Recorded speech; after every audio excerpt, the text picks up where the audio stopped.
Waalaikumsalam warahmatullahi wabarakatuh. Saya hormati Bapak Kepala Sekolah SDN Pagerati beserta rekan-rekan guru SD Pagerati yang saya hormati pula. Pada kesempatan kali ini saya akan menyampaikan tentang penyebaran pemahaman dan penerapan pengalaman budaya positif. Hal ini saya lakukan dalam rangka melakukan aksi nyata pada modul 1.4 pada program yang sedang saya ikuti, yaitu program guru penggerak. Saya ucapkan terima kasih kepada rekan-rekan semuanya karena telah bersedia menyempatkan waktunya di tempat yang bahagia. Sebelum ke materi selanjutnya, ada yang tahu budaya positif itu apa? Dan seperti apa contohnya? Budaya positif itu adalah budaya yang melakukan kebaikan lah. Ya betul Bapak, ada lagi. Ya itu ya budaya positif. Diharapkan setelah kita mengetahui pemaparan tentang budaya positif ini, kita bisa menerapkannya dalam kehidupan sehari-hari, di dalam kelas ya. Kemudian kita bisa mentransfer kepada anak didik kita. Gitu. Kemudian selanjutnya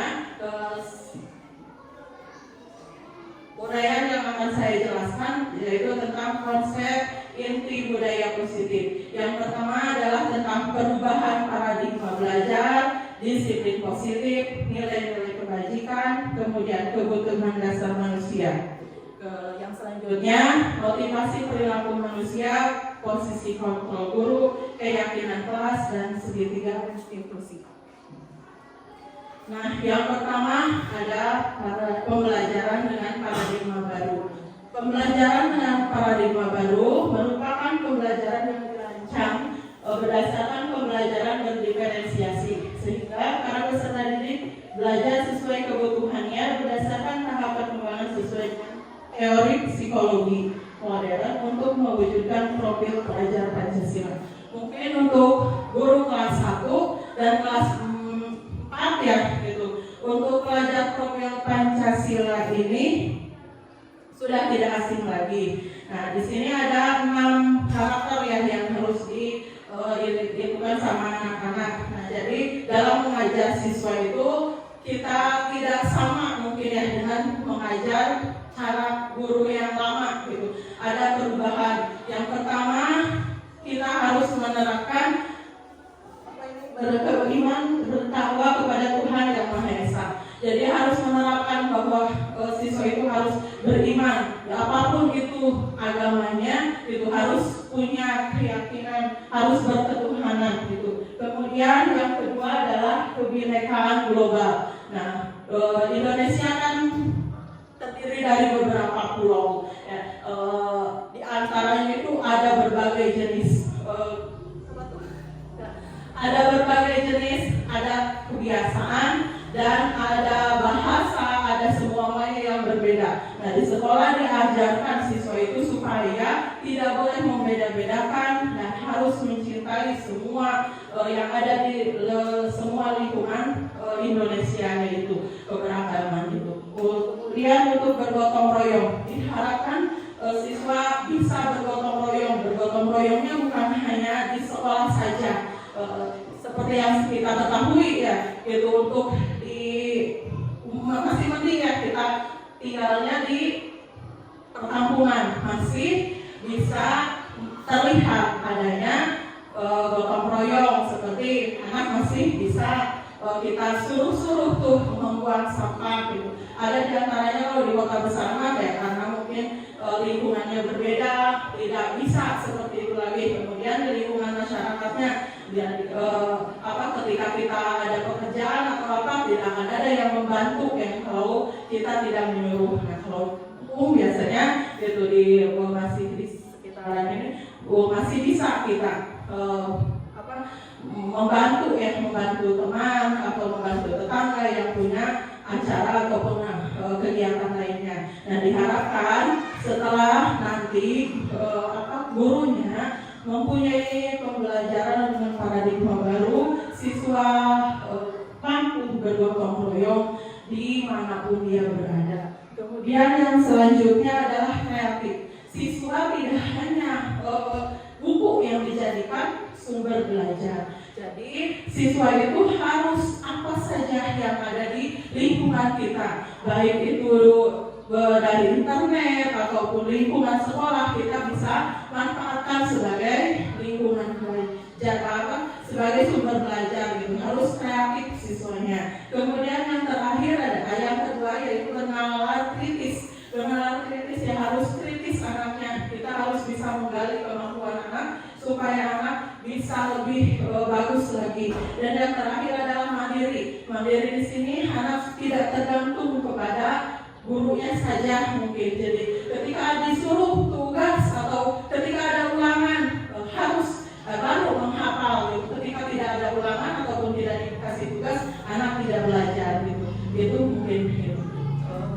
pembelajaran paradigma baru.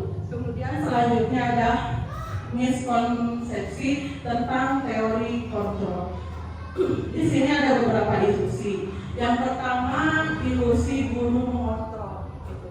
Di sini artinya guru yang mengontrol, mengontrol siswa supaya siswa itu harus bisa A, harus bisa B, Jadi memaksakan, guru memaksa supaya anak itu sesuai dengan keinginan kita. Hal itu tidak boleh ya. Yang kedua, ilusi bahwa semua penguatan positif efektif dan bermanfaat. Padahal penguatan positif itu belum tentu efektif dan belum tentu juga bermanfaat. Yaitu di antaranya kemarin nih yang saya itu kan pengalaman ya. Kemarin waktu Pak Harun memberikan obat cacingnya, karena di kelasnya kebiasaan ketika ada siswa yang mendapatkan nilai bagus ataupun tampil ke depan selalu dikasih jempol gitu. Nah, ketika kemarin ada satu anak yang tidak saya berikan jempol, langsung ketika pembelajaran ke depan, ibu sambil bibirnya monyong gitu ya. Kenapa saya tidak dikasih jempol? Padahal saya sudah bisa minum obatnya gitu. Contohnya, jadi belum tentu efektif gitu. Yang ketiga, ilusi bahwa kritik dan membuat rasa bersalah mampu menguatkan karakter.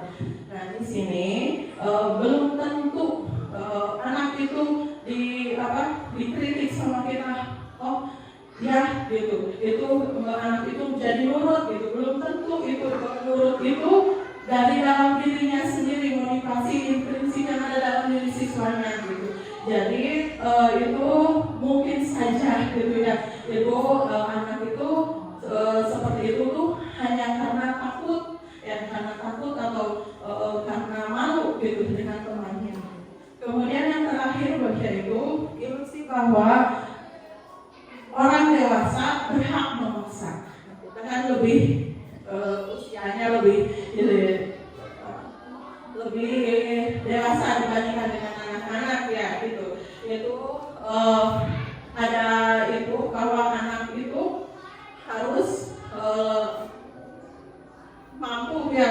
Kita mampu memaksa anak gitu. Padahal itu tidak boleh ya seperti itu. Kemudian selanjutnya mengubah paradigma stimulus respon ke pendekatan teori kontrol. Di sini ada dua stimulasi, yaitu yang menurut stimulasi respon. Yang pertama, realitas atau kebutuhan kita sama. Jadi kita menganggap bahwa semua siswa itu sama kebutuhannya. Padahal kenyataannya pada teori kontrol yaitu realitas atau kebutuhan kita itu berbeda. Kebutuhan si A belum tentu sama dengan kebutuhan si B. Mungkin saja gitu ya. Yang ini mah kebutuhannya misalnya di bidang matematikanya, yang ini ditekankannya mungkin di bidang yang lainnya gitu. Jadi tidak akan sama. Kemudian yang kedua, dalam stimulus respon semua orang melihat hal yang sama. Jadi ketika kita memberi pelajaran itu diharapkan dan dulu mungkin sama gitu. Semua siswa itu pasti sama. Padahal di kenyataannya setiap orang itu memiliki gambaran yang berbeda-beda. Ketika orang melihat sesuatu atau melihat pelajaran tertentu belum tentu ya itu semuanya memiliki gambaran yang sama gitu. Setiap anak pasti berbeda-beda. Kemudian yang ketiga adalah kita mencoba mengubah orang agar berpandangan sama dengan kita. Jadi semua orang kita itu dalam stimulus respon itu semua orang itu dipaksa berpandangan yang sama dengan kita. Padahal dalam teori kontrol itu kita berusaha memahami pandangan orang lain tentang dunia gitu. Jadi kita yang memahami orang lain gitu kalau di teori kontrol. Kemudian yang selanjutnya adalah perilaku guru dilihat sebagai suatu kesalahan. Ketika si anak contohnya membuat kesalahan, nah belum tentu kesalahan tersebut kita tidak boleh menjudge orang tersebut salah gitu ya, karena perilakunya buruk. Mungkin saja berperilaku buruk itu ada alasannya, ya semua berperilaku memiliki tujuan itu menurut teori kontrol. Kemudian stimulasi respon, orang lain bisa mengontrol saya, yaitu menurut stimulus respon. Kemudian menurut teori kontrol adalah hanya Anda bisa mengontrol diri Anda sendiri. Itu. Kemudian saya bisa mengontrol orang lain. Gitu. Jadi semua orang bisa kita kendalikan. Padahal di kenyataannya Anda tidak bisa mengontrol orang lain. Hanya diri sendiri yang bisa mengontrol kita sendiri. Kemudian selanjutnya memaksa ada pada saat rujukan gagal. Itu jadi kita memaksakan kehendak kita. Di teori kontrol, kolaborasi dan konsensus menciptakan pilihan-pilihan baru.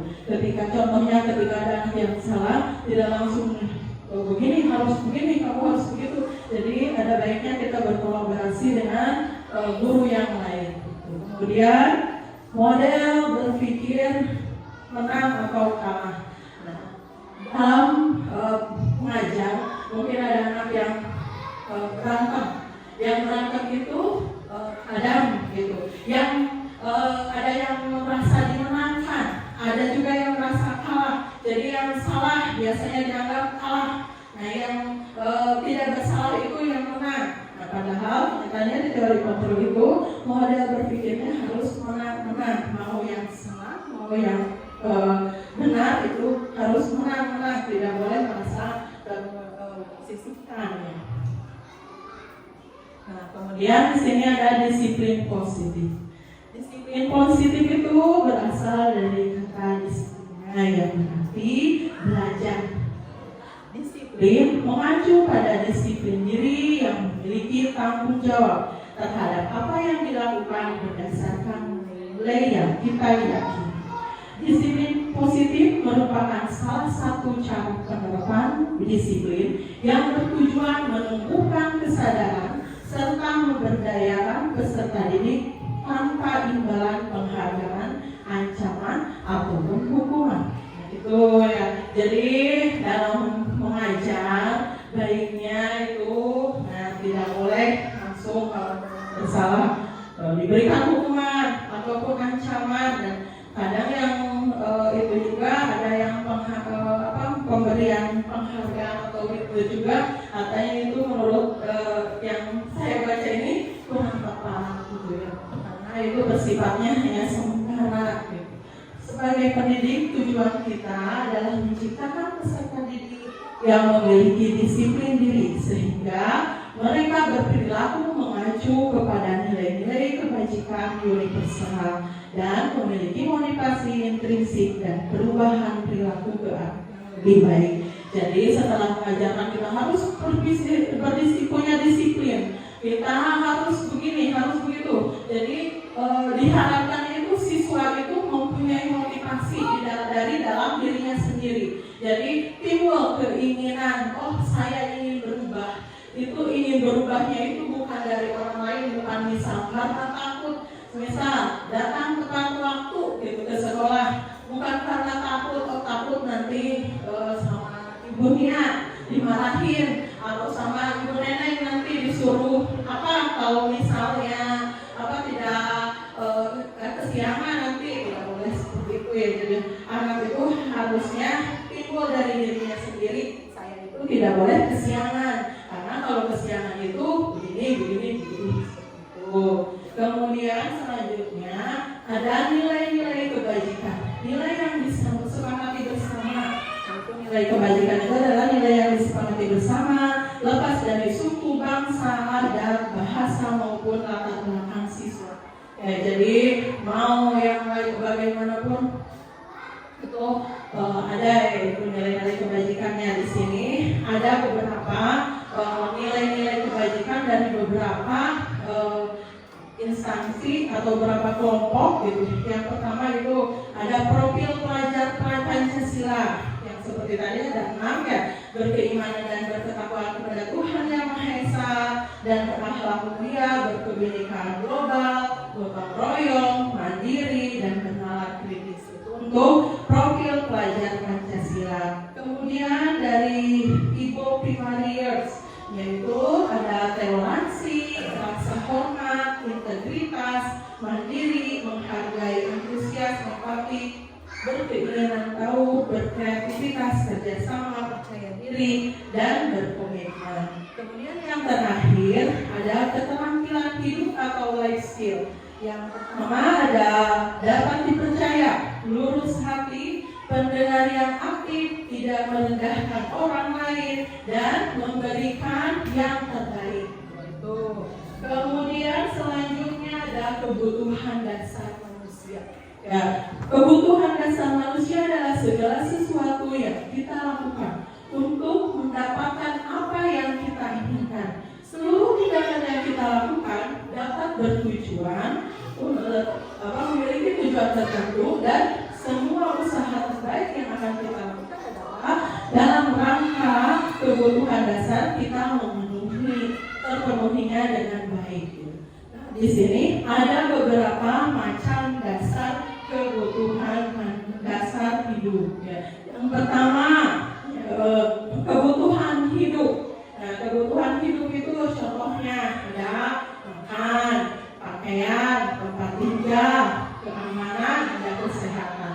Nah, apa hubungannya dengan siswa? Misal yang siswanya di sekolah kelihatannya itu lemas, tidak bisa kalau istirahat, tidak keluar, hanya diam saja. Kita jangan langsung, kenapa kamu begini, kenapa kamu begitu? Nah, ditanya dulu, mungkin saja di rumahnya belum sarapan, mungkin karena tidak ada atau bagaimana, atau misalnya dia kayaknya lemas gitu. Ditanya apakah dia sakit, punya penyakit tertentu gitu. Kemudian kasih sayang, ya, itu rasa diterima, dipedulikan, berbagi, kerjasama, menjadi bagian dari kelompok. Itu setiap orang membutuhkan kasih sayangnya, baik itu dari orang tua, dari teman-temannya, maupun dari kita sebagai gurunya. Jadi siswa itu diharapkan mempunyai rasa diterima ataupun peduli. Ya. Kemudian ada penguasaan. Penguasaan itu ada harga diri, keinginan untuk dianggap, memimpin, berprestasi, diakui, dan didengar. Kemudian ada kebebasan. Kebebasan di sini artinya mandiri, memiliki pilihan, mencoba hal baru, mampu mengendalikan arah dirinya. Kemudian yang terakhir adalah kesenangan. Kesenangan di sini artinya bermain, bisa humor, bisa misalnya antusias dalam mengerjakan sesuatu, bisa tertawa. Nah, ini adalah 5 kebutuhan dasar hidup. Itu. Kemudian motivasi perilaku manusia. Nah, ada motivasi itu ada 2 macam. Ada motivasi ekstrinsik dan ada motivasi intrinsik. Ya, untuk menghindar atau ketidaknyamanan karena ada hukuman. Nah, misal karena kesiangan, takut dihukum, takut nanti dimarahin, atau untuk mendapatkan imbalan atau penghargaan dari orang lain, saya akan belajar dengan rajin. Karena nanti kalau misal belajar dengan rajin itu nanti ibu gurunya memberikan hadiah, jadi nanti saya punya banyak hadiah. Nah, kalau itu seperti itu adalah salah satu contoh motivasi ekstrinsik. Nah, itu timbul dari luar lingkungan, luar dirinya sendiri, bukan motivasi yang timbul dari dirinya sendiri. Kemudian untuk menjadi orang yang mereka inginkan dan menghargai diri sendiri dengan nilai yang mereka percaya. Ya, gitu. Misalnya saya percaya dengan berdisiplin saya akan meningkatkan kinerja saya, misalnya, yaitu motivasi intrinsik, tidak karena pengaruh teman-temannya ataupun pengaruh dari keluarganya ataupun yang lainnya. Kemudian selanjutnya, ini ada hukuman, konsekuensi, dan restitusi. Kalau dilihat itu hampir mirip gitu ya, itu. Tapi kalau di itu 5 ya ada perbedaannya ya. Yang pertama adalah hukumannya. Hukuman itu adalah tidak terarah tiba-tiba. Gitu. Jadi misal ketika ada anak yang bersalah langsung kita marah. Gitu. Kenapa kamu salah? Kenapa kamu begini? Kenapa kamu begitu? Tidak ditanya dulu. Kenapa berbuat seperti itu? Kenapa begini? Kenapa begitu? Gitu. Jadi tidak langsung tiba-tiba. Kemudian murid tidak tahu apa yang akan terjadi atau tidak dilibatkan. Nah, tidak si murid itu tidak dilibatkan dalam hal apapun. Jadi intinya langsung gitu. Ketika ada yang salah tidak dilibatkan. Ini nanti begini, nanti begitu. Tidak gitu. Jadi langsung gitu. Kemudian bersifat satu arah. Jadi hanya dari guru saja ke siswa. Kalau misal siswa salah langsung kamu salah gitu. Tidak ada pembelaan apapun. Yang terakhir adalah berupa hukuman fisik atau psikis. Misal karena siswa ada yang kesiangan, ayo karena kamu kesiangan, kamu lari 3 keliling lapangan. Itu contoh hukuman. Kemudian yang kedua adalah konsekuensi. Untuk konsekuensi terencana atau disepakati sesuai dengan peraturan. Jadi untuk konsekuensi ini ada kesepakatan dulu sebelumnya. Kemudian yang kedua adalah murid tetap dibuat tidak nyaman. Kemudian yang ketiga sikap guru yang selalu memonitor siswa. Nah itu konsekuensi. Kemudian yang restitusi, proses menciptakan kondisi bagi murid untuk memperbaiki kesalahan. Nah jadi ada kesempatan siswa untuk memperbaiki kesalahannya. Yang kedua, proses kolaboratif yang mengajarkan murid untuk mencari solusi. Jadi ketika anak melakukan kesalahan, itu anak itu diajak mencari solusinya. Gitu. Apa kira-kira solusi dari kesalahannya? Nah, di sini ada 5 kontrol ya, 5 kontrol guru. Yang pertama sebagai penghukum, yang kedua adalah sebagai pembuat merasa bersalah, kemudian ada yang ketiga sebagai teman, kemudian ada pemantau, dan kemudian ada juga sebagai manajer. Apa ya yang kelima ini? Menurut ibu bapak dari 5 ini, posisi mana yang paling bagus? Ya, yang paling bagus adalah manajer ya. Ya, kemudian ini ada contoh penerapan 5 posisi kontrol guru. Kasusnya saya ambil misal siswa kesiangan datang ke sekolah.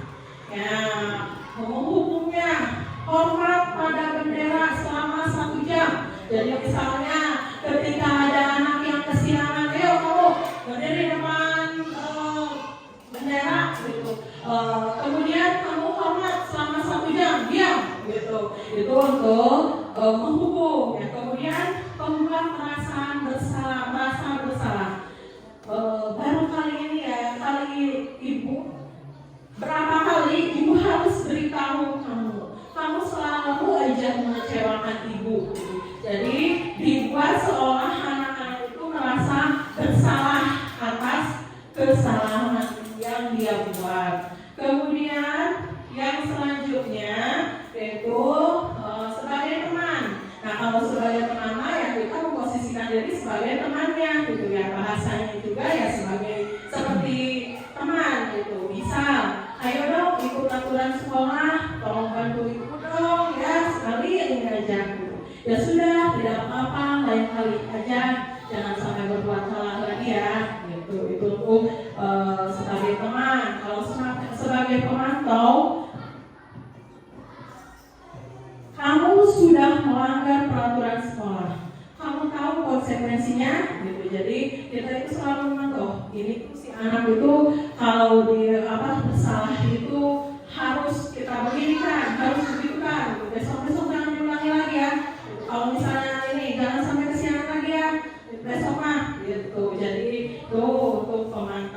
Kemudian yang terakhir, apakah kamu tahu kesalahanmu?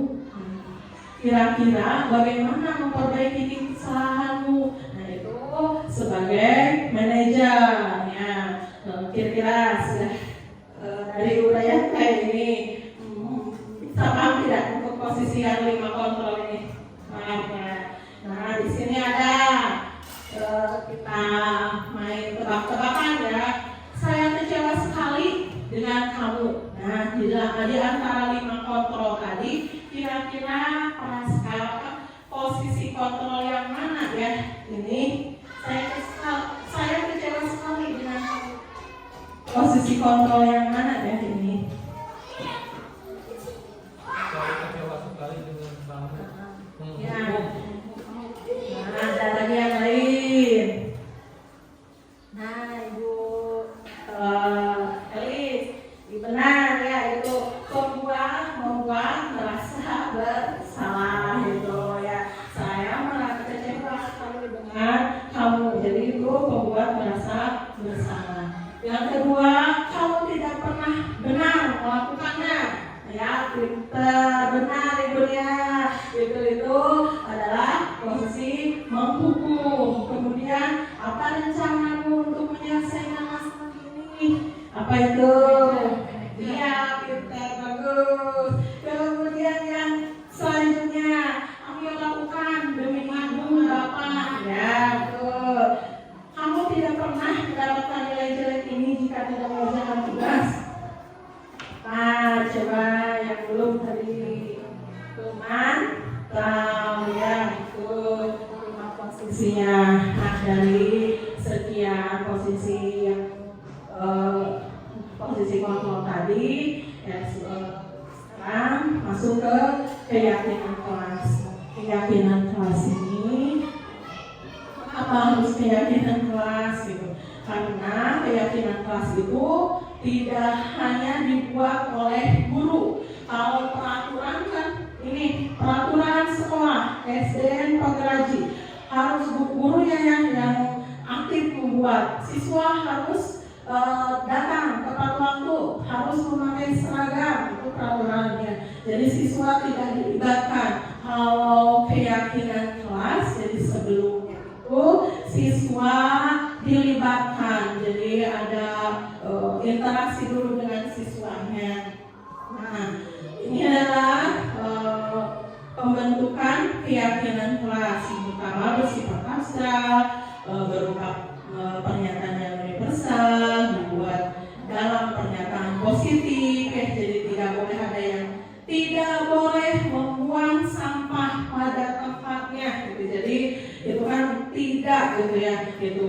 Jadi tidak itu dihitungkan itu ke kalimat yang negatif gitu. Jadi baiknya dihilangkan gitu. Jadi misalnya buanglah sampah pada tempatnya gitu.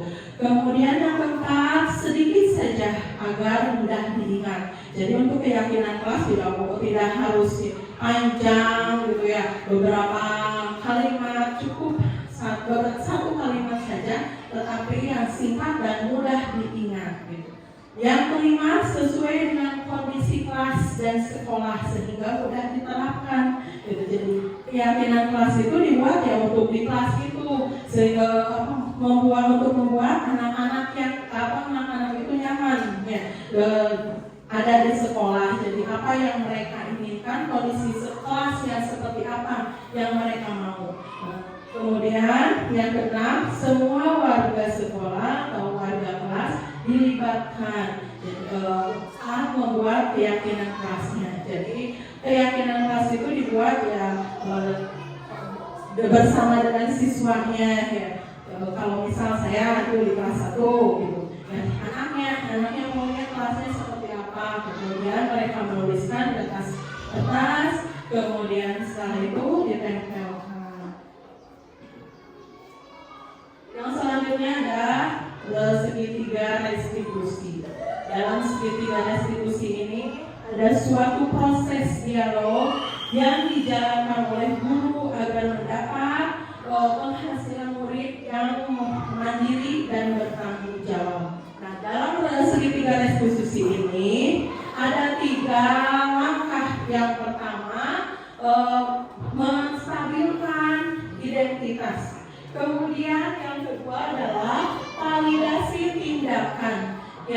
ketiga, menanyakan keyakinan.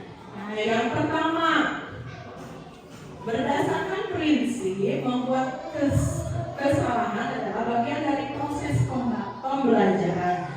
Bagaimana caranya membuat menstabilkan identitas itu? Misal dengan kalimat berbuat salah itu wajar. Atau misal yang selanjutnya, tidak ada manusia yang sempurna. Kemudian ibu juga pernah melakukan itu. Ibu juga tidak mau mencari siapa yang salah. Kemudian kamu berhak merasa begitu. Kemudian yang selanjutnya adalah validasi yang tindakan yang salah. Berdasarkan prinsip perilaku, berupaya memenuhi sebuah kebutuhan. Contoh kalimatnya untuk validasi tindakan yang salah ini, contohnya, kamu pasti punya alasan mengapa kamu melakukan itu, padahal kamu bisa melakukan yang lebih buruk dari ini. Kamu patut bangga karena telah melindungi sesuatu yang penting bagimu. Kemudian ada lagi, kamu melakukannya karena mempertahankan sesuatu yang penting bagimu. Itu. Kemudian yang terakhir adalah menanyakan keyakinan. Jadi berdasarkan prinsip teori kontrol bahwa pada dasarnya kita termotivasi secara intrinsik, yaitu kita menanyakan apa keyakinan kelas kita, nilai-nilai apa yang telah kita sepakati bersama, seperti apa gambarannya bahwa kelas ini yang ideal menurut kamu, ataupun kamu ingin menjadi seperti apa. Itu yaitu 3 langkah segitiga restitusi. Jadi ketika ada anak yang bersalah itu tidak boleh langsung salah gitu. Jadi ini ada 3 langkah ya untuk membuat anak sadar. Nah, ini adalah video saya ketika menerapkan segitiga restitusi di kelas 1. Maka punten.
Itu adalah contoh penerapan segitiga restitusi yang pernah saya lakukan. Nah, bahasanya juga mungkin tidak terlalu ini, asalnya ini masih kelas 1 gitu. Nah, kemudian ya yang terakhir untuk dalam rangka penerapan program disiplin positif hendaknya memiliki standar kepribadian yang profesional dan sosial yang baik, di mana guru mampu merefleksi dirinya dalam posisi kontrol saat ini, karena perjalanan dirinya sebagai among atau manajer yang menuntun murid-muridnya menjadi insan yang mandiri, merdeka, dan bertanggung jawab. Itu sekian penjelasan dari saya. Terima kasih atas waktunya. Assalamualaikum warahmatullahi wabarakatuh.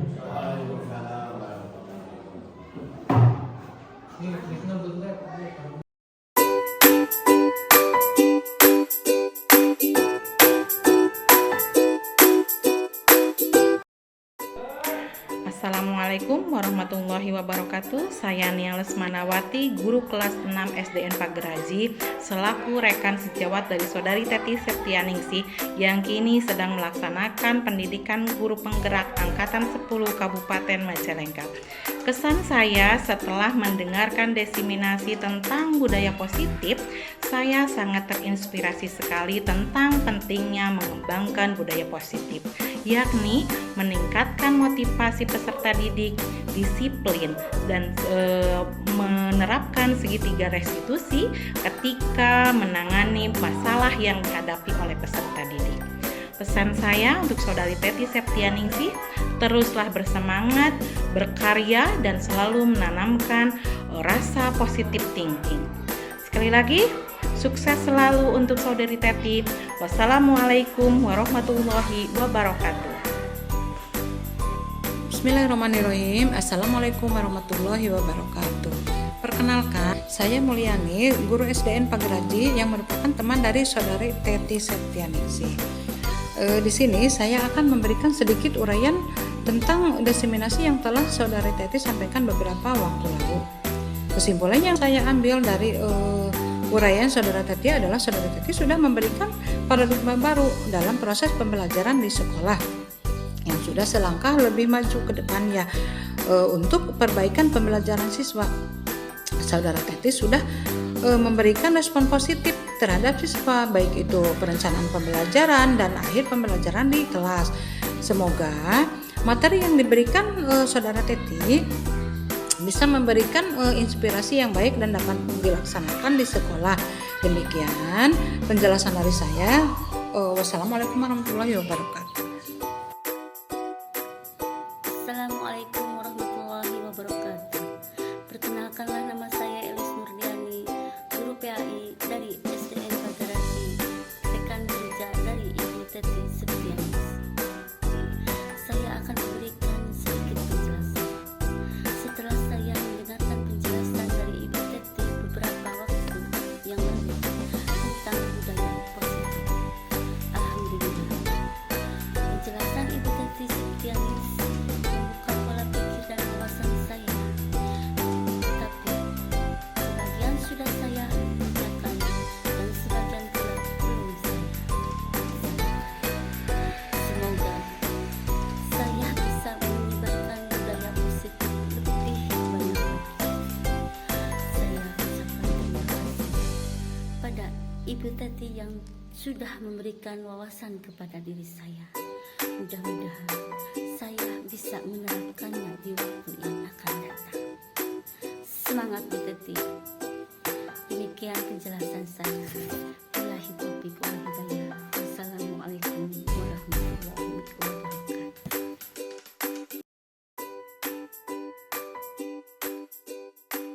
Nah, sekarang kita akan membuat kesepakatan kelas ya. Kesepakatan kelas itu apa? Nah, contoh seperti yang kemarin, ada yang akhirnya bagaimana ke atas, ya. Ada lagi yang makan, ya. Makan di dalam kelas ketika sedang belajar. Bagus tidak kalau yang seperti ini? Nah, kita membuat kesepakatan supaya semuanya sama. Nah, bagaimana caranya? Nanti kita akan kasihkan di sini supaya pembelajaran kita ke depannya itu lebih bagus lagi, ya, lebih nyaman di kelasnya. Ya, kumaha carana? Oh, ya belajar harus lebih bagus. Kita tidak boleh begini, kita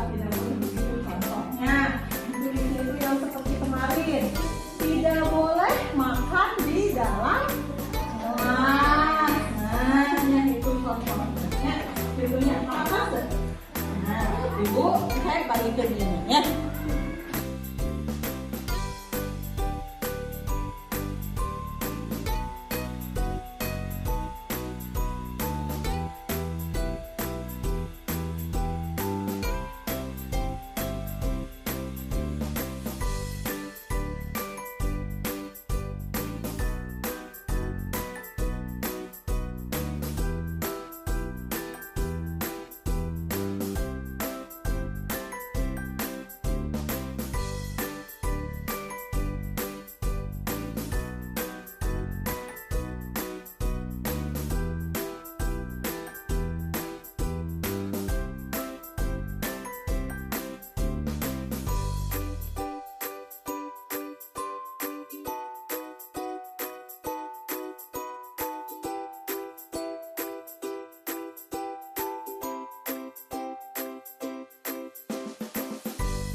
tahu tidak si Abai sekarang dipanggil ke sini?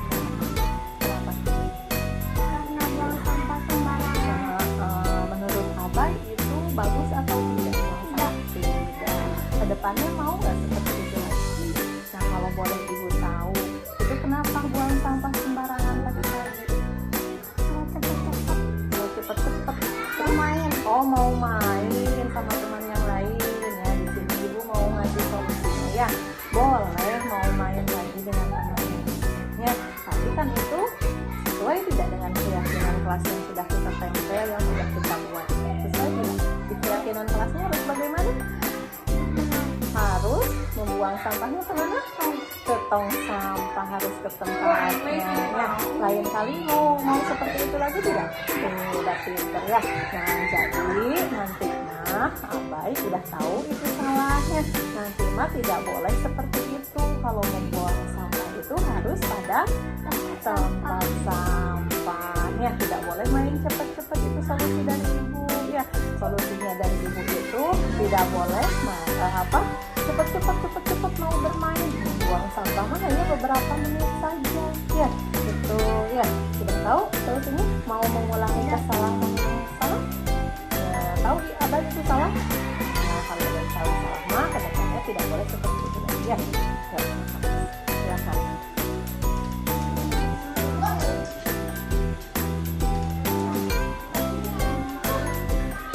Halo Duta, selamat pagi. Duta tahu nggak sekarang dipanggil ke sini kenapa? Kenapa?